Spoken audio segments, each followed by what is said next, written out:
I'll give one quick story that I remember from how the value system led this company. Unfortunately, I had a really bad habit of showing up late to meetings, where I'd be like 10 or 15, 20 minutes behind. And I often was able to brush it off. Oh man, because I'm just going all, working 70, 80, 100 hour work weeks at times. And I'm just busy. And so I maybe overscheduled myself or whatever. And I always just assumed it was okay.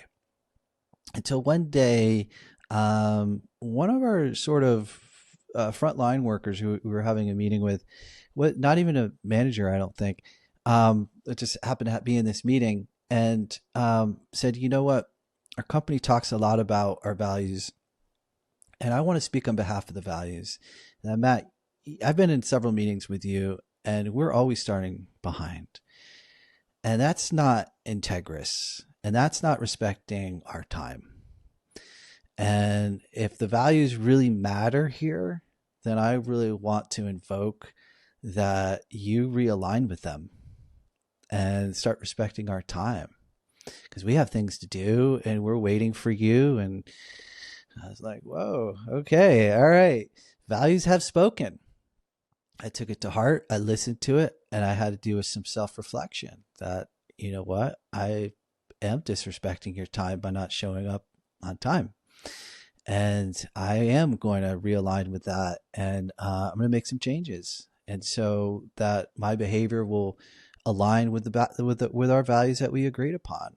And so I wrote a letter, we wrote an email, letting the company know, letting company wide, people who weren't even in the meeting, of what happened.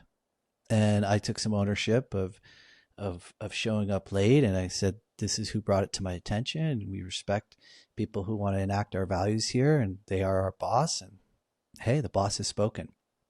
And so that's just like an example of how our work culture behaved, and how we were led by that, and how we really trusted each other, and that like that person had was empowered to be able to have that conversation with me, even though I was the co-founder and the CEO of the company.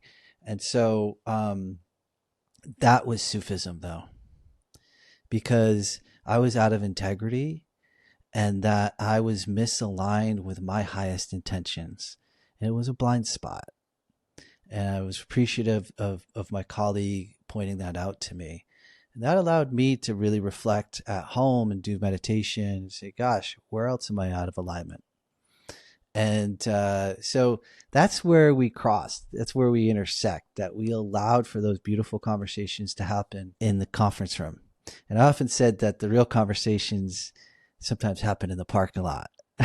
When people are Yeah, walking to their cars at so night, often. and they're just like, they're riffing and saying, I hate this person. You believe what that person said? I said, let's bring those conversations into the conference room and have them with each other. And and we did, and we were able to trust each other. We were able to trust in something that was bigger than ourselves, and we were able to trust ourselves.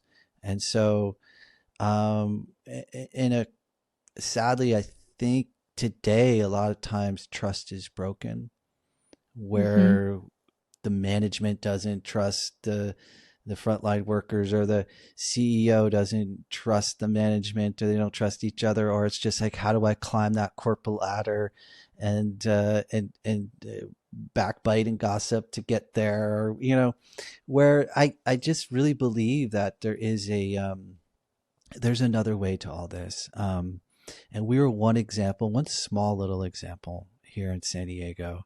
And we were a heart centered company. We were doing heart centered work.